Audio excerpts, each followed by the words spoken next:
Well, obviously, the Middle East was a place where there's lots of oil, so it was always going to be focused upon because the cult, as I call it, and I'll explain more about that as we go along, which expresses itself through all countries, but expresses itself massively through what we call the West.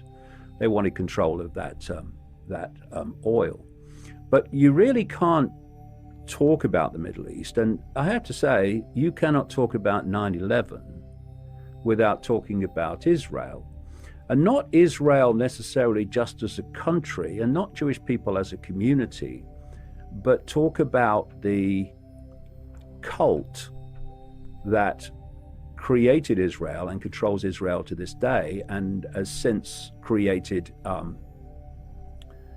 a vast global network of organizations operating out of Israel, including in America. You're not going to eat that, are you? Little spoonful.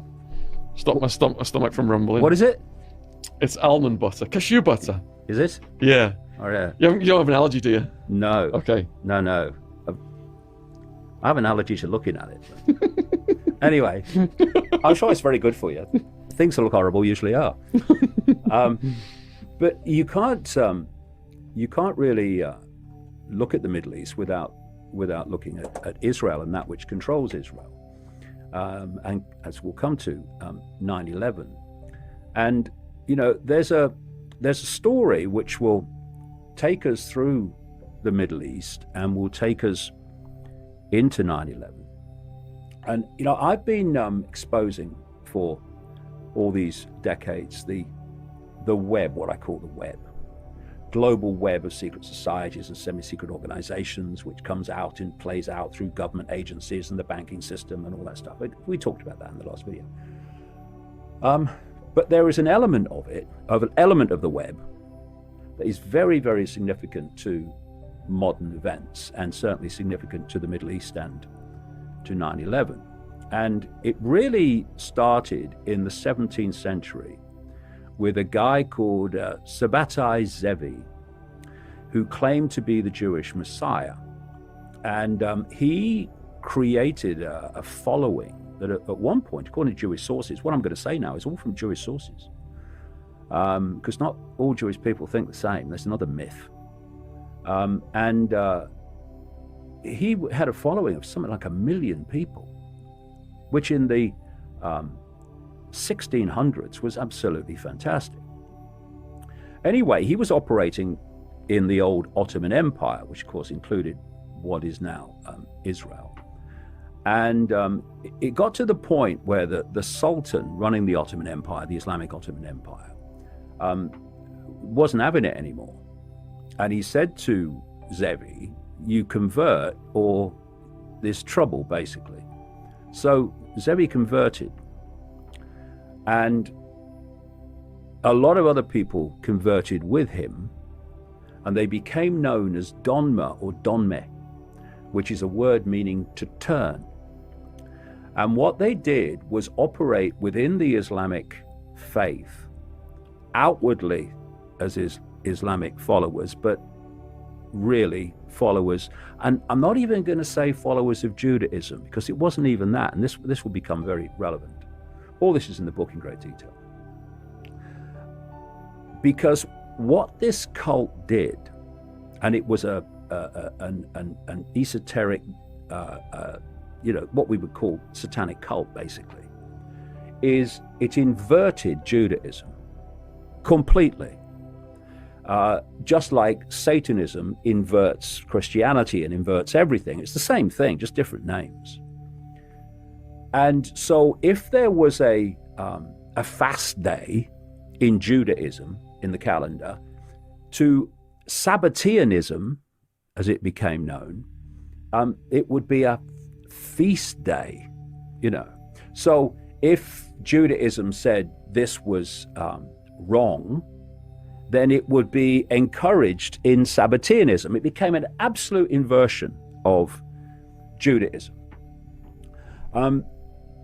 Zevi declared himself the Jewish Messiah, and then died. And then in the next century, along came a guy called Jacob Frank. Jacob Frank has been described by Jewish sources as one of the most terrifying people in Jewish history. But again, he wasn't Jewish. He was a Sabbatean, because he claimed to be the reincarnation of Sabbatai Zevi and the reincarnation of the biblical patriarch Jacob. And he took Sabatianism into new depths of depravity and inversion, and the movement became known as Sabbatai Frankism. These Donma, operating in the Islamic religion while being Sabbateans, not even Jews, Sabbateans or Sabbatai Frankists, you follow that one strand of them through, and eventually they become the Saudi royal family. Another Sabbatian called Wahhabi, who married into that Wahhabi family married into the Saudi royal family, thanks to the British Empire, who brought them together.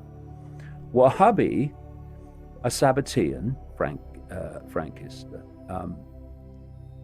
was the creator of Wahhabism, the head chopping, arm chopping, ISIS extremist form of Islam, which is funded and protected by the Saudi royal family.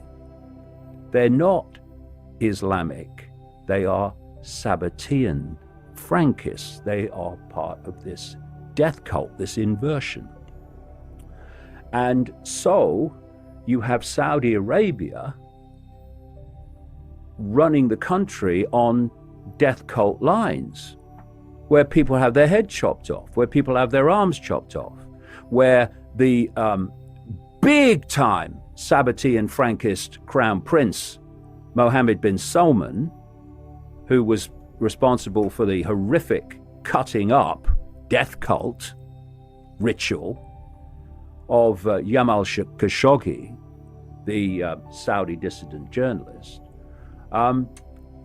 you start to understand also from this why the Saudi royal family, for a long time in the background, now more and more since the crown prince came to the fore in public, are so close to Israel. You'd think there would be absolute opposites, wouldn't you? Because Sabbatai Frankists hiding within Judaism, because this is what happened, particularly after Jacob Frank, is they started to take the infiltration of Islam and expand it into the infiltration into the Vatican and the Roman Church and Christianity. It's where Christian Zionism comes from. And to expand it into, which was not too difficult given their background, into taking over the Jewish community. And one of the most prominent inner core, that is, Sabbatai and Frankist families, is called Rothschild. And this is why the Rothschilds were so central to the creation of Israel, because Israel was created as a Sabbatai and Frankist fiefdom. What they did with the Jewish community is, and this is why I've said in that book, no one needs to read that book more than the Jewish community to see how they've been stitched up. What they did was start to construct a fake history to sell to the Jewish community, and a fake historic right to Palestine. Of course, they wanted that land. And they used the First World War particularly to get rid of the Ottoman Empire, which controlled what we now call Israel, then Palestine, as it's known to Arabs.